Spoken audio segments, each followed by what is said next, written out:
Halo, Assalamualaikum warahmatullahi wabarakatuh. Waalaikumsalam warahmatullahi wabarakatuh. Ya, para pemirsa, bahagia sekali Syafrida Marianti hadir untuk Anda dalam podcast Biro Pengadaan Barang dan Jasa Setda Daerah Istimewa Yogyakarta.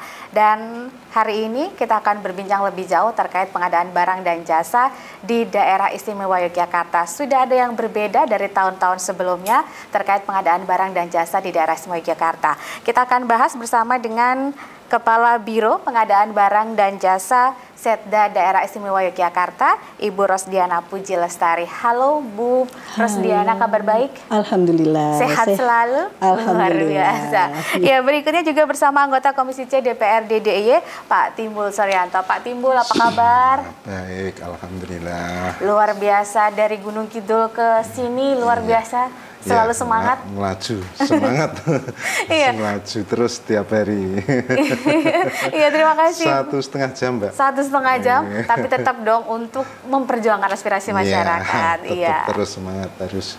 Ya, terima kasih Pak Timbul dan juga Bu Ros sudah hadir di sini. Dan ini tema utama kita adalah terkait dengan Biro Pengadaan Barang dan Jasa Setda Daerah Istimewa Yogyakarta. Di periode sebelumnya, di tahun lalu, pengadaan barang dan jasa ini masih menjadi bagian dari Biro PIWP 2. Tapi mulai 2025 ini pemirsa, ini sudah menjadi biro tersendiri. Begitu ya Bu Ros ya. Nah, Bu Ros mungkin kenapa sih kemudian ada Biro PBJ ini muncul menjadi biro tersendiri? Kemudian setelah perubahan ini dampaknya seperti apa? Silahkan Bu Ros. Ya, terima kasih Mbak Wuri. Selamat siang Pak Timbul. Matur nuwun waktunya pada siang hari ini. Tema kita memang terkait keberadaan atau profilnya Biro Pengadaan Barang dan Jasa.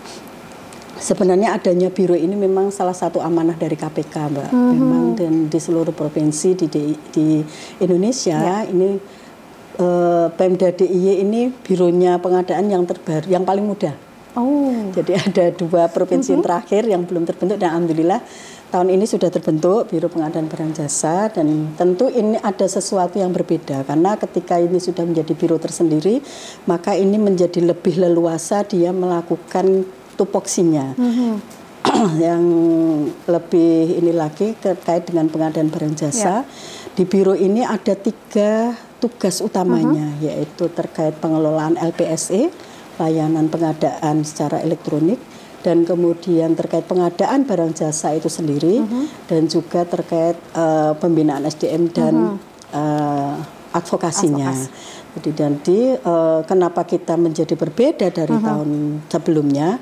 Mungkin saya bisa cerita sedikit dari tahun 2015 lah.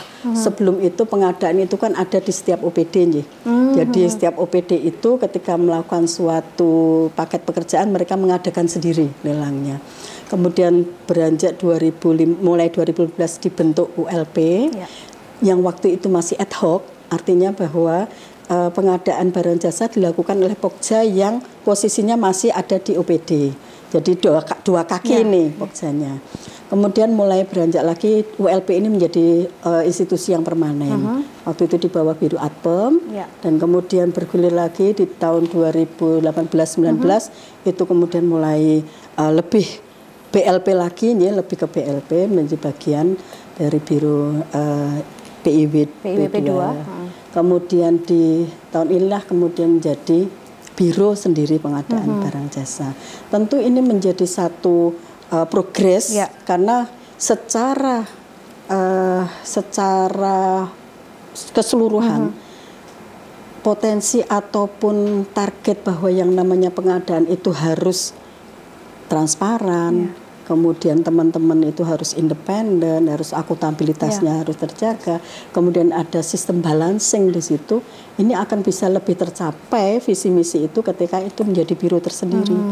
Nah, inilah makanya kemudian di biro ini kita mencoba kemudian lebih lagi kita meningkatkan kapasitas, kompetensi dari teman-teman Pokja dan sebagainya. Mungkin itu terasa lah perubahannya untuk teman-teman. Iya, jadi mungkin lebih kewenangannya juga lebih luas gitu ya Bu ya, untuk bisa menyelenggarakan pengadaan barang jasa yang lebih transparan dan akuntabel tadi. Bu, mungkin gambarannya secara gampang gitu ya terkait tadi fungsinya kan juga untuk pengadaan LPSE dan lain sebagainya. Mungkin itu gambaran gampangnya pengadaan barang jasa yang seperti apa sih yang diampu di sana? Jadi begini, akan ada batasan ya ketika pengadaan langsung itu bisa oleh Pokja, oleh OPD sendiri. Tapi kemudian dari LKPP ada aturan untuk nilai sekian, maka walaupun pengadaan langsung harus dilakukan di UKPBJ dan sebagainya. Aturan-aturan batasan-batasan itu yang kemudian harus kita laksanakan bersama, disepakati bersama, dan sudah ada edaran Pak Sekda dan sebagainya, bahwa kemudian aturan-aturan itu kita coba laksanakan. Yang jelas untuk pengadaan secara elektronik ini orang secara umum bisa melihat. Jadi unsur transparansinya bisa lebih terpantau oleh masyarakat secara umum. Paket apa saja sih yang ada di DIY tahun ini? Apa saja, orang semua bisa melihat. Nah, ketika kemudian mau berpartisipasi di situ, masyarakat mau berpartisipasi di situ lah, kemudian bisa dilakukan step-step selanjutnya. Yang jelas di Biro Pengadaan Barang Jasa kita juga mengakomodir terkait e-katalog yang UMKM, peran mereka seperti apa ketika mereka mau masuk di dalam etalase, di dalam e-katalog itu seperti apa. Nanti kami di sini ada advokasi, ada pembimbingan. Nah, kita menjadi lebih terbuka, Mbak, dengan masyarakat ketika kemudian mau berpartisipasi di situ, silakan. Dan sistem balancing ini yang transparansi akuntabel itu bisa lebih terpantau oleh masyarakat. Iya, karena memang kemudian tadi sudah menggunakan sistem digitalisasi gitu ya Bu Rus ya. Ya, kita akan masih ada lagi nanti terkait tadi disampaikan Bu Rus ada UMKM juga keterlibatannya nanti seperti apa, dukungannya juga dari PBJ biar makin banyak UMKM yang bisa terlibat di e-katalog ini. Tapi sebelumnya ke Pak Timbul dulu. Pak Timbul, ini sudah akhirnya pengadaan barang dan jasa ini diampu di biro tersendiri yang mungkin kewenangannya lebih baik daripada sebelumnya. Dari DPRD melihatnya seperti apa, Pak? Dari DPRD melihatnya ini sangat bagus karena sistem transparansi ada di situ. Terus mungkin nanti lebih jeli lagi, lebih ke kualitasnya bisa didampingi terus ya Bu, untuk kualitas yang mau masuk ke penyedia, yang mau masuk ke penyedia itu kualitasnya mungkin bisa lebih terjaga, lebih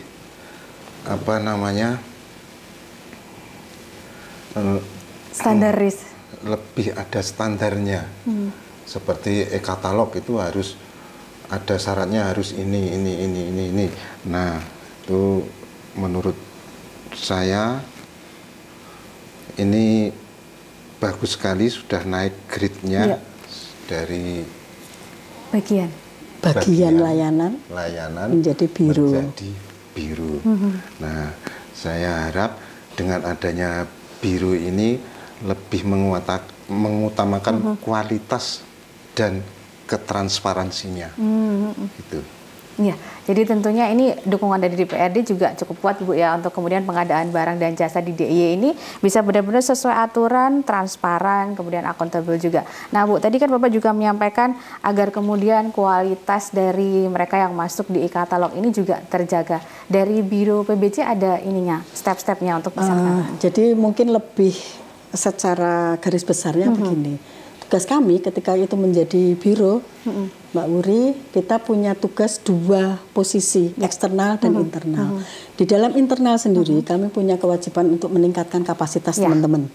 Kapasitas, kompetensi dari teman-teman Pokja ini yang kemudian kita harus selalu tingkatkan. Kemudian secara eksternal, kita juga menyampaikan, ini loh, ada inovasi, digitalisasi pengadaan, yang kemudian kita menyampaikan ke masyarakat, ayo kita mulai bergerak, mulai berubah yang dulunya pengadaan secara manual, ini secara digitalisasi. Kemudian kami sampaikan di situ ada aturan-aturan dari Perlem LKPP dan sebagainya yang kemudian harus diaju. Kemudian yang terakhir mungkin yang lebih ini lagi yang e-katalog. Nah, e-katalog sekarang lagi heboh, e-katalog versi 6 Bapak, yang kemudian kita ditunjuk oleh LKPP menjadi pilot project-nya di DIY, dan itu harus dilaksanakan per 20 Maret. Nah, ini yang kemudian teman-teman dari kami bekerja sama koordinasi baik dengan LKPP, dengan BPKA, dengan BPD dan sebagainya dengan seluruh stakeholder yang terlibat. Selain itu juga adanya tadi ketika ini harus melibatkan pihak ketiga selaku pelaku tadi pengadaan, informasi update terbaru dan sebagainya itu yang kemudian harus kita sampaikan, sosialisasi ke mereka. Karena perubahan mekanisme inovasi yang dilakukan ini memang harus banyak menuntut teman-teman pihak ketiga ini untuk banyak belajar juga, untuk belajar juga karena konsekuensinya di mereka lumayan berat Pak untuk versi yang 6 ini. Yang kemudian ya harus semua harus masuk. Nah, semua harus dipahami. Jadi memang teknologi ataupun aturan yang dilakukan oleh kementerian, oleh pusat, yang kemudian kita di daerah harus melaksanakan, itu kita harus sama-sama bareng-bareng belajar. Dan ya itu saatnya kita bareng-bareng. Ini sekarang sedang proses, kami sedang proses. Kemarin kami sudah berusaha untuk melakukan e-katalog versi 6, uji cobanya Bapak. Kemudian, tapi baru yang kecil-kecil saja. Karena nanti ketika ini sudah paket yang besar, nah ini kontraktor-kontraktor harus paham nih bahwa banyak konsekuensi-konsekuensi yang harus mereka dapatkan ketika melakukan dengan versi ini. Tapi semua sepakat untuk bisa melaksanakan itu bersama-sama. Intinya kita berharap dengan adanya biru baru ini, dengan adanya biru baru ini bisa kualitasnya bisa meningkat juga. Bukan cuman seperti kemarin-kemarin kurang dalam pengawasan dan lain-lain. Dengan adanya biru baru ini pengawasan dan kualitas mungkin lebih baik lagi, akan lebih baik lagi. Harapan kita akan lebih baik lagi daripada sebelumnya gitu ya. Siap, amin Pak. Iya, Bu Rose, ini juga terkait tadi kan kemudian menerapkan e-katalog 6 juga. Terus ini harapannya dari DPRD juga semakin meningkat lagi. Nah, dari setelah menjadi biro baru ini, dari sisi sarana prasarana dan juga mungkin dukungan SDM-nya sendiri sudah cukup atau seperti apa? SDM kami satu biro ini ada 42 personel. Yang jabatan fungsional Pokjennya sendiri pengadaannya ada 27 orang. Mungkin kalau kami melihat dari yang kemarin sudah dilakukan analisa jabatan oleh LKPP, ada rekomendasi dari mereka bahwa minimal di kami itu ada 45 orang. Ini kan baru 27. Tapi kami juga melihat bahwa potensi pekerjaan atau paket-paket yang masuk ke kami juga kan kami melihat kondisi saat inilah berkembang dengan saat ini dengan kondisi di 2025, 2026 kami masih merasa dengan SDM yang ada di kami, kami sudah cukup dari sisi jumlah. Cuman kompetensi ini yang memang teman-teman harus kami tingkatkan. Baik dengan pelatihan, dengan kemudian kenaikan jenjang dari jabatan fungsional teman-teman kami. Ini yang kemudian menjadi tanggung jawab sebenarnya dari biro kami untuk kemudian ayo kita bareng-bareng meningkatkan kapasitas dan kompetensi ini supaya pengadaan barang jasa yang kita lakukan sudah bisa clear loh, sudah orang juga melihat ini kompeten loh, ini teman-teman ini kompeten loh. Nah, gitu. Jadi ini biro baru juga memang semuanya dari sisi kualitasnya juga terus ditingkatkan gitu ya Bu ya. Biar kemudian setelah menjadi biro termasuk sisi SDM itu sebetulnya sedikit itu enggak masalah, banyak juga bagus, tapi lebih bagus sedikit tapi tepat, tapi tepat sesuai SDM-nya masing-masing, sesuai SDM-nya. Saya kira malah bisa lebih cepat untuk bekerjanya. Sesuai kompetensinya gitu ya Pak ya. Sepakat Bapak. Iya, betul sekali. Jadi memang dari Biro SDM, Biro PBJ ini juga dari sisi SDM-nya juga terus ditingkatkan kualitasnya agar kemudian apa yang menjadi tugas sebagai pengelola pengadaan barang dan jasa di Setda Daerah Istimewa Yogyakarta ini juga bisa berlangsung optimal sehingga kemudian pengadaan barang dan jasanya ini bisa benar-benar transparan, akuntabel dan juga nantinya yang dihasilkan benar-benar bisa mengoptimalkan penggunaan anggaran yang ada gitu ya Bu Ros ya. Kita masih akan lanjutkan lagi perbincangan bersama Bu Rosdiana, Kepala Biro Pengadaan Barang dan Jasa Setda Daerah Istimewa Yogyakarta dan juga Pak Timbul Suryanto, anggota Komisi C DPRD DIY terkait Biro Pengadaan Barang dan Jasa Setda Daerah Istimewa Yogyakarta. Kami segera kembali.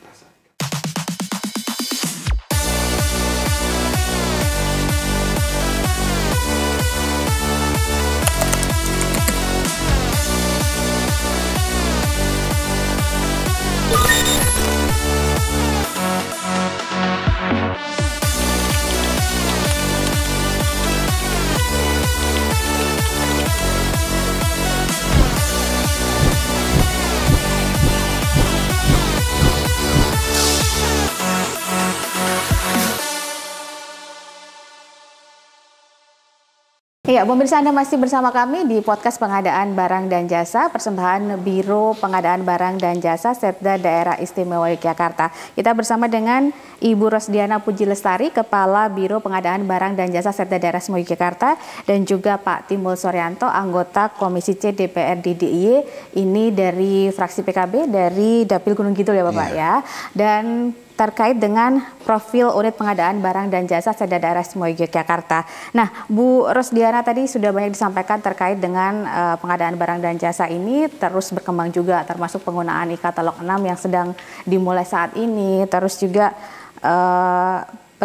selalu memberikan peningkatan kapasitas untuk kemudian benar-benar bisa optimal, bisa transparan, akuntabel, dan juga efisien dari pengadaan barang dan jasa ini. Gini Bu, kalau pengadaan barang dan jasa kadang dulu orang ngerasanya ini lahan-lahan yang sering orang ketemu, kemudian ada bermain-main. Nah, setelah dengan sistem-sistem yang ada ini, termasuk mungkin yang terbaru ini, apa kemudian hal-hal itu benar-benar bisa diminimalisir atau seperti apa sebenarnya gambarannya? Silahkan. Ya, mungkin salah satu peran UKBBJ itu adalah mengoptimalkan pengadaan barang jasa di tingkat di lingkungan pemerintah itu untuk dengan anggaran yang memanfaatkan anggaran seoptimal mungkin agar bisa mendapatkan manfaat yang optimal kan gitu nih, supaya kita bisa melakukan pengadaan barang jasa ya dengan mendapatkan produk yang optimal. Nah, inovasi banyak kita lakukan, termasuk di dalamnya ketika digitalisasi itu sudah mulai dilakukan. Di situ sudah mulai nih ada tadi sampaikan ada kalau dulu akrobat gitu nih Pak. Nah, enggak, sekarang udah enggak ada sama sekali karena memang secara daring, secara sistem itu memang sudah dilakukan dari jarak jauh. Mungkin itu yang menjadi inovasi kan, kemudian ini selalu teknologi kan selalu berkembang, termasuk dalam pengadaan barang jasa ini banyak inovasi-inovasi yang dilakukan, dan kemudian itu yang kami sebagai pelaksana di daerah ya apa yang disampaikan di pusat ketika ada aturan dan kemudian aplikasi yang harus kita lakukan ya kita bersama-sama belajar. Sinergitas dengan pihak lain, dengan penyedia dan sebagainya tetap harus ada karena mereka menjadi peran penting pelaku konstruksi dan sebagainya ini. Hubungan itu tetap ada karena bagiannya adalah semangatnya adalah pembangunan. Yang kita lakukan di DIY khususnya itu memang harus benar-benar dilakukan dengan yang sebaik-baiknya. Anggaran atau PAD DIY kan tidak besar. Anggaran untuk pembangunan di DIY juga kan terbatas. Sehingga dengan anggaran yang terbatas ini kita berharap manfaat yang diperoleh oleh masyarakat itu bisa maksimal. Kita harus sepakat itu baik dari pemerintah, pengguna jasa, penyedia jasa harus punya visi misi yang sama. Begitu Mbak. Jadi memang semangatnya adalah mengoptimalkan anggaran yang ada. Ini benar-benar manfaatnya dirasakan oleh masyarakat. Dari Pak Timbul mungkin Pak. Iya, terus ini dengan adanya ini itu bisa meminimalisir potensi kecurangan seperti harus misalkan dapat minta proyek dapat berapa persen dan lain-lain itu salah satunya untuk meminimalisir itu dengan adanya sistem adanya biro baru ini tadi. Jadi adanya biro baru ini tadi. Terus tugas DPR mengawasi. DPR itu mengawasi bagaimana bisa berjalan baik, berjalan lancar, bagaimana bisa berjalan optimal. Jadi mengoptimalkan hasil yang penting, hasil untuk masyarakat semua. Tapi beneran nih Pak, dari pengawasan sudah nggak ada ya Pak ya yang di belakang? Iya, dengan harapan itu, makanya disistemkan terbuka dengan adanya biro baru itu meminimalisir itu, biar tidak ada suguhan dan lain-lain itu. Jadi mungkin nanti lebih optimal, lebih maksimal untuk pengerjaan setiap prosesnya itu bisa bagus. Iya, jadi tadi juga disampaikan ini semangatnya adalah mengoptimalkan penggunaan anggaran ini agar kemudian manfaat yang bisa dirasakan masyarakat juga optimal begitu ya dari semua proses pengadaan barang dan jasa yang dilakukan di lingkungan Pemda DIY. Nah, Bu, dari sisi nanti dulu, tentunya untuk mengurangi kebocoran itu tidak akan bocor kemana-mana kalau sudah pakai sistem seperti ini. Saya meyakini ini akan bagus. Terus pembangunan bisa berjalan dengan bagus juga, dan mudah-mudahan kebocoran sudah nol. Harapannya begitu ya. Jadi kemudian yang dirasakan di masyarakat juga memang benar sesuai dengan anggaran yang digelontorkan oleh pemerintah begitu. Nah, Bu, ini dari sisi hasil kita harapannya bisa dirasakan masyarakat. Dari sisi proses pengadaan barang dan jasa ini, keterlibatan dari masyarakat sendiri sejauh ini seperti apa? Mungkin terkait dengan dominasi usaha kita kan UMKM gitu, Bu. Ini seperti apa? Jadi dari sistem pengadaan yang transparansi ini masyarakat bisa memantau dari LPSE dan sebagainya. Terkait keterlibatan teman-teman UMKM, ini kan kemudian ada sistem toko daring. Ada MBIS dan sebagainya yang kemudian kita akomodir di situ. Maka ketika ada UMKM yang ingin membuka lapak istilahnya, membuka lapak di dalam digitalisasi ini, kita bisa ke tempat kami untuk kemudian meminta akun, mendaftar, dan kemudian kita akan bantu. Nah, ketika mereka sudah punya akun, menampilkan produknya di pasar digital itu, harapannya kan menjadi lebih banyak yang akan memakai jasa teman-teman UMKM ini. Mungkin itu dari segi keterlibatan UMKM. Sejauh ini Bu, UMKM yang mungkin khusus DIY yang sudah masuk di katalog? Kalau tahun 2024 ini ada sekitar 1.200 UMKM. Sedangkan produk-produknya itu sekitar 25.000. 25.000 produk ya, lumayan ya. Ya, cuman kan sekarang kan kita sedang beralih ke e-katalog versi 6. Yang ini yang kemudian kita sedang berusaha ke LKPP untuk kemudian teman-teman ini kita bisa mengakses ke versi 6 itu biar bisa ada segera berproses gitu. Mutasinya ke versi 6. Bu, gambarannya dengan e-katalog 6 ini mungkin dari UMKM itu apa aja yang mesti harus ditambah, dipersiapkan untuk dia bisa lolos di e-katalog, karena mungkin kan lebih tinggi dari level sebelumnya gitu ya Bu, yang sebenarnya yang menjadi poin penting dari e-katalog versi 6 itu bukan masalah lebih tingginya, Mbak. Sebenarnya sama dengan versi 5. Cuman ada satu tahapan yang kemudian harus dilakukan dalam satu versi e-katalog ini. Kalau dulu e-katalog versi 6 ini prosesnya adalah bahwa kita hanya sampai ke pemilihan pemenang saja. Hanya sampai ke pemilihan pemenang selesai. Kemudian itu menjadi ranahnya PPKOM untuk pelaksanaan kontrak, pembayaran dan sebagainya. Tapi di versi 6 ini proses ini berlanjut sampai ke pembayaran. Nah, proses ini sampai ke pembayaran itulah kemudian porsi kami di pengadaan barang jasa ini yang awalnya hanya berhenti di sampai pemilihan pemenang, ini kan kemudian menjadi ikut mengawal sampai ke pembayaran. Nah, untuk teman-teman UMKM ini sebenarnya mudah-mudahan nanti proses mutasinya di versi 6 itu bisa lebih cepat dan bisa diakomodir oleh KPSW secepatnya, sehingga kita akan pantau terus sampai kemudian pembayarannya seperti apa. Karena ada banyak hal yang menjadi catatan ketika versi 6 itu dilakukan. Tapi mau tidak mau ya memang harus kita lakukan.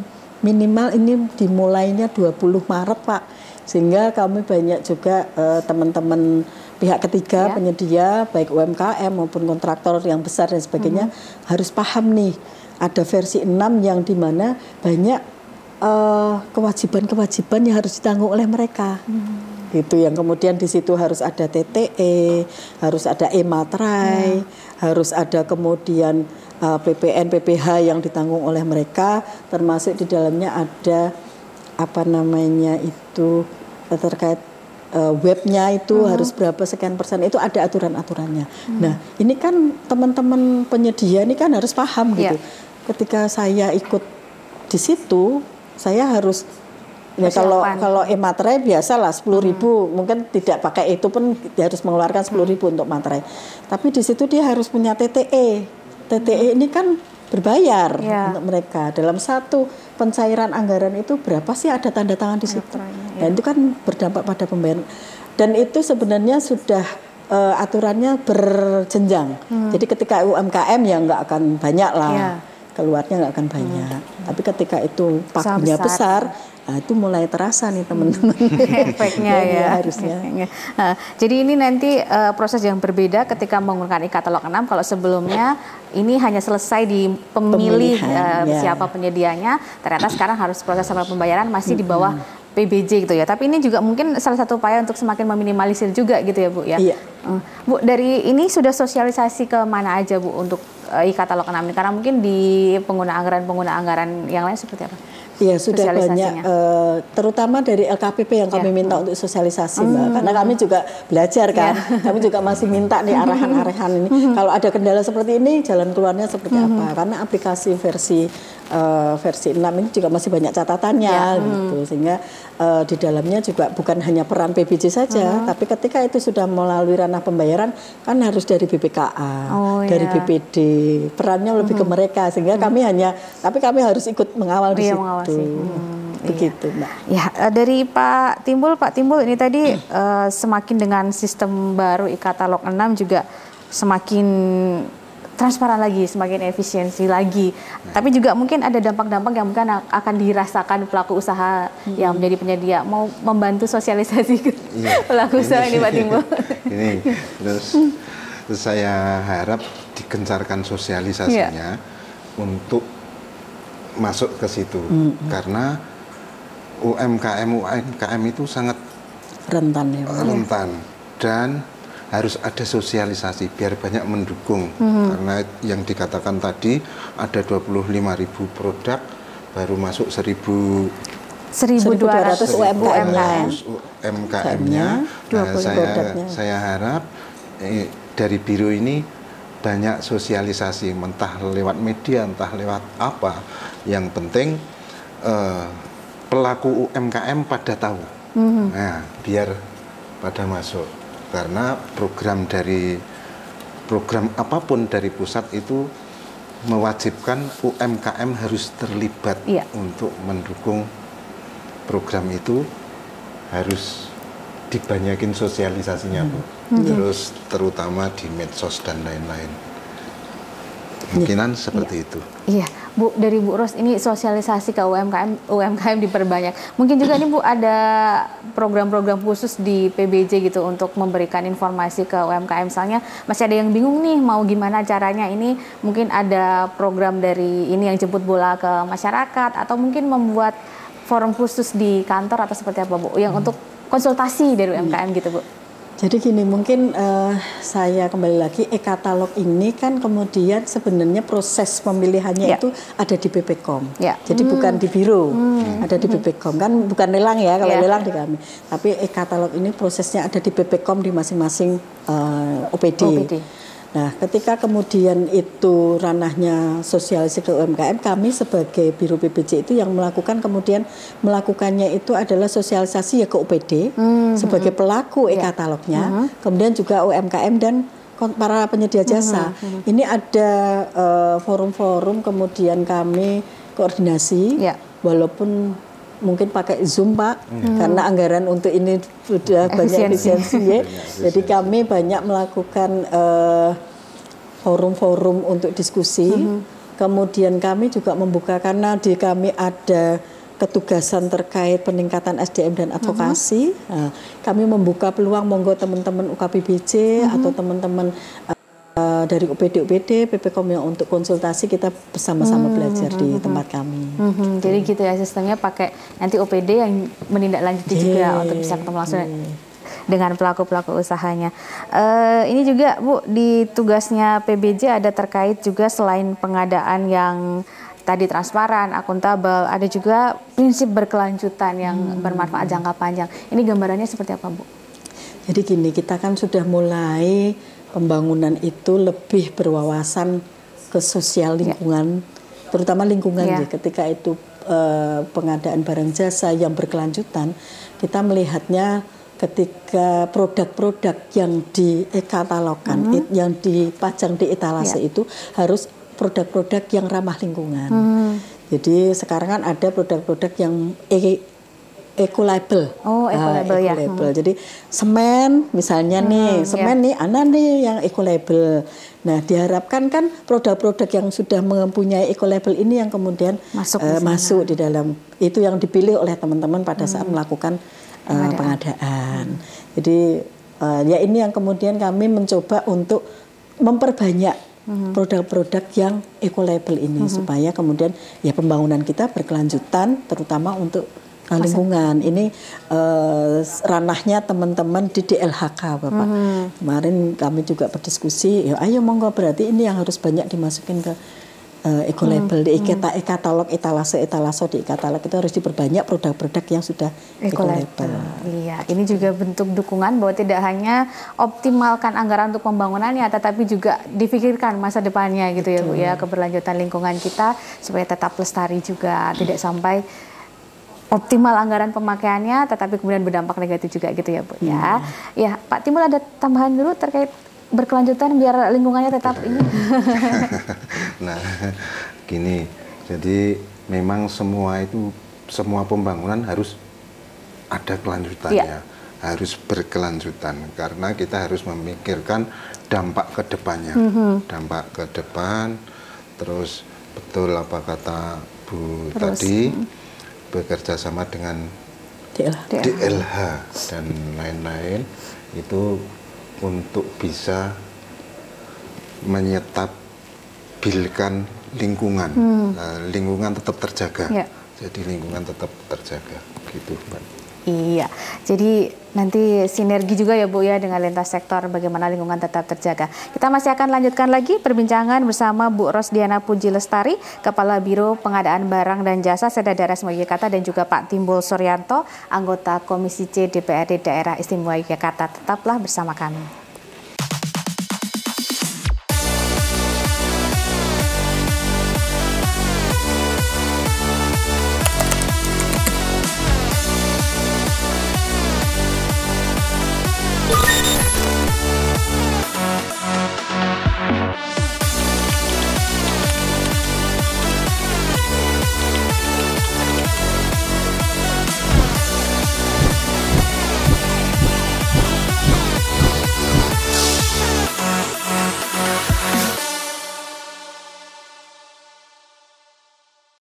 Ya, pemirsa, Anda masih bersama kami dalam podcast bersama Biro Pengadaan Barang dan Jasa Setda Daerah Istimewa Yogyakarta bersama dengan Ibu Rosdiana Puji Lestari, Kepala Biro Pengadaan Barang dan Jasa Setda Daerah Istimewa Yogyakarta, dan juga Pak Timbul Suryanto, anggota Komisi C DPRD Daerah Istimewa Yogyakarta. Tadi kita sudah bahas mulai dari terkait awal bagaimana PBJ ini diperlukan, kemudian juga keterlibatan UMKM di sana.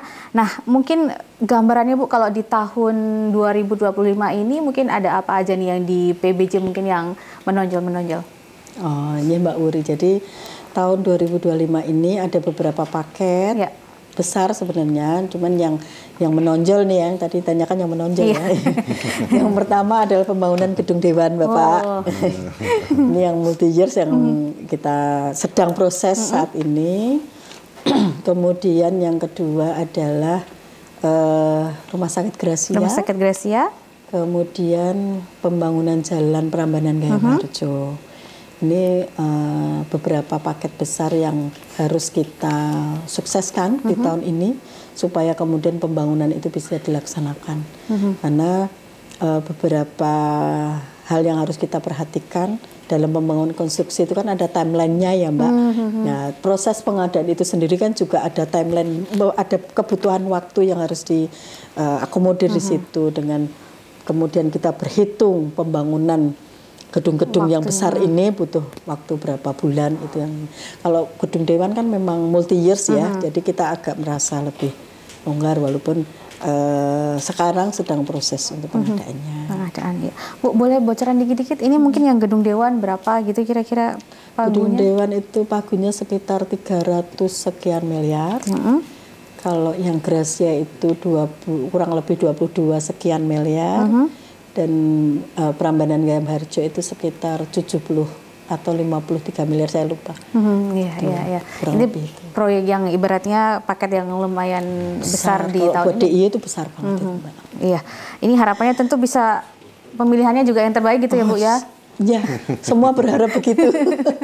Siapapun nanti, kalau kami melihatnya gini, semua proses yang dilakukan teman-teman ini kan semaksimal mungkin sesuai dengan aturan yang berlaku, sesuai dengan kompetensi dan kemampuan teman-teman yang dimaksimalkan kami untuk bisa mendapatkan, bisa memilih penyedia jasa yang paling baik.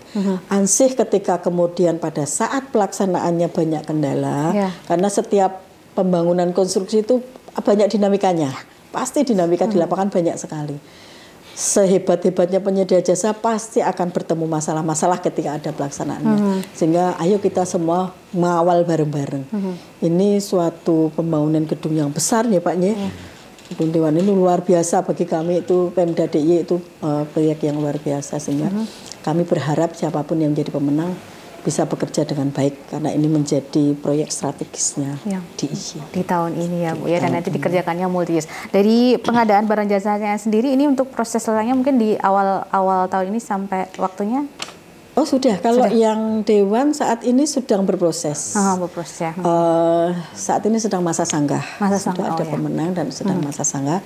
Dari tim kami mencoba menyelesaikan itu dulu, sehingga kami tidak banyak ngomong di media. Iya baik Bu. Sudah banyak ini media-media online, sudah banyak ini Pak yang menyampaikan hal itu, tapi saya tidak mau berkomentar dulu sebelum ini benar-benar selesai. Iya, sebelum ada kepastian hukumnya ya. Iya, ini dia proyek besarnya, salah satunya adalah gedung DPRD, nilainya 300 M gitu ya Bu ya. Kemudian ada Rumah Sakit Gracia 22 miliar dan juga Jalan Prambanan Gayam Harjo. Ini juga cukup besar dan memang strategi juga karena menjadi penghubung gitu ya Bu ya. Nah dari Pak Timbul nih, proyek-proyek yang lumayan luar biasa di DIY, pesan-pesannya nih Pak, catatannya Pak. Saya berharap sekali di dalam lelang siapapun itu jangan sampai memenangkan yang kualitasnya rendah. Bisa dalam penawaran didelosorkan. Cuman pengen dapat programnya. Nah itu jangan sampai seperti itu, karena nanti ujung-ujungnya dia cuman dapat programnya terus kualitasnya rendah. Jadi saya berharap sekali yang diutamakan kualitasnya. Jadi dalam lelang ini yang diutamakan kualitasnya, karena pembangunan gedung, pembangunan Gracia, pembangunan jalan itu nominalnya besar-besar, makanya harus jeli, harus teliti, dan harus transparan juga. Karena di sini dari anggota Dewan, khususnya Komisi C, akan mengawasi dengan sepenuhnya. Nah, dalam pengawasan akan kami lakukan sepenuhnya. Dan tidak akan ikut campur, tapi akan mencampuri dalam hal kualitasnya. Nah, seperti itu Mbak. Jadi untuk terus memantau besok ya Pak ya, bahwa ini benar-benar sesuai dengan spek yang ditargetkan, yang diharapkan. Bu, tapi Bu Ros, dari sejauh ini proses tetap sesuai aturan ya Bu ya? Insya Allah. Jadi saya yakin dengan tim saya Mbak, teman-teman Pokja saya punya kompetensi yang saya yakini mereka mampu untuk menyelesaikan proses ini. Apapun nanti hasilnya, kita semua akan mengawal, baik dari teman bapak-bapak Dewan, kemudian dari kami, karena dalam suatu proses pembangunan di situ ada faktor tanggung jawab juga dari Biro Pengadaan Barang Jasa. Ketika terjadi sesuatu yang tidak diinginkan, kami juga merasa ada tanggung jawab di situ.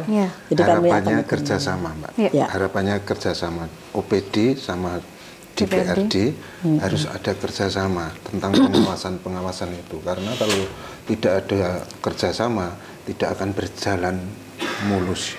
Nah, kita akan bekerja sama dalam pengawasan setiap proyek-proyeknya, termasuk yang terutama proyek-proyek yang besar-besar itu tadi. Tentunya harus ada kerjasama ya Bu, antara DPRD dan OPD terkait. Iya, mengingatkan biar selalu di jalurnya gitu ya Bu ya. Betul. Biarpun mungkin dari Bu Ros komitmennya udah kuat ya Bu ya, ini kira-kira sudah sesuai jalurnya. Tapi kadang-kadang perlu dijawel juga. Oh, iya. Kita udah terlalu pede nih.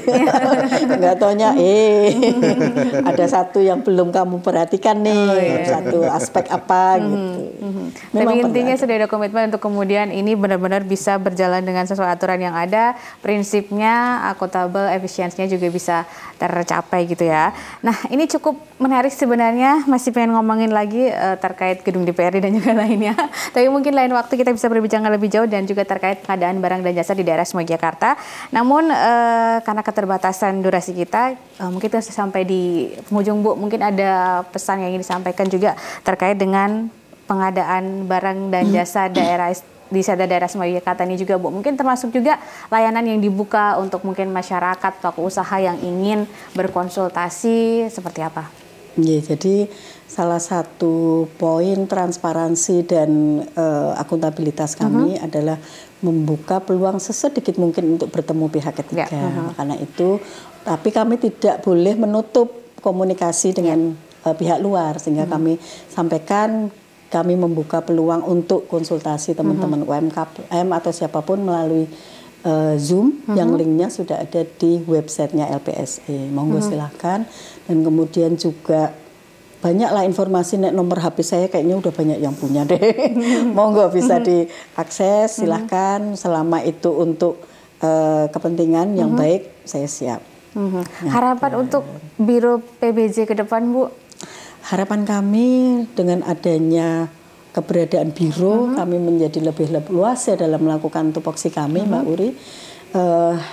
Kami juga disupport, paling harapan kami ya peningkatan kapasitas teman-teman Pokja ini untuk menjadi kemudian lebih kapabel lagi ya. Kami tuh punya yel-yel yang setiap Senin Pak kami siapkan untuk teman-teman. Mau dicontohkan sekarang? Ya, jadi ketahuan nih. Jadi kalau tim PBJ berintegritas, profesional dan bahagia. Nah, yang bahagia ini yang kemudian gimana supaya kita bisa bahagia, tapi tetap mengedepankan integritas dan profesional. Itu Mbak. Iya, jadi integritas, profesional dan bahagia itu kuncinya dari PBJ. Mungkin masih ada harapan dukungan-dukungan dari Komisi C apa Bu untuk biar berjalannya makin... Kami perlu dukungan banyak nih Pak.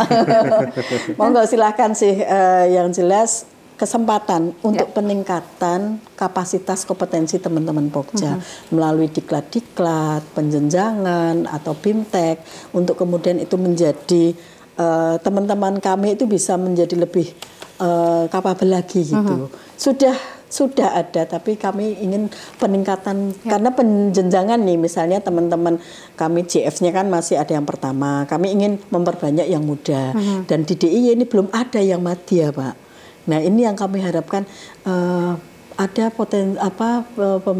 peningkatan kapasitas melalui BIMTEK dan sebagainya untuk menjadi peningkatan menjadi lebih ke madya dan sebagainya.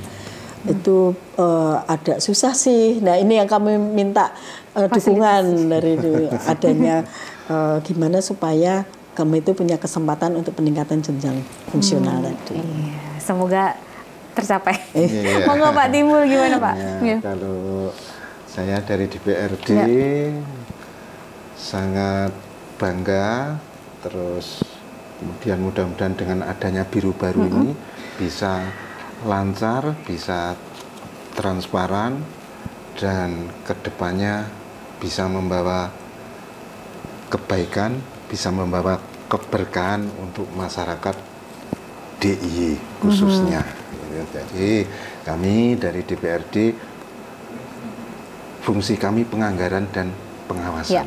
Jadi selama berjalan dengan bagus, insya Allah DPRD mendukung terus dan akan selalu bekerja sama dan selalu mengawasi dan juga menganggarkan. Nah, nanti ke depan mudah-mudahan di periode kami ini DIY tambah jaya, DIY tambah makmur, DIY berkembang pesat. Amin. Karena prinsip saya di DPRD itu, prinsip saya politik ibadah. Jadi DPRD bisa berkah. Amin.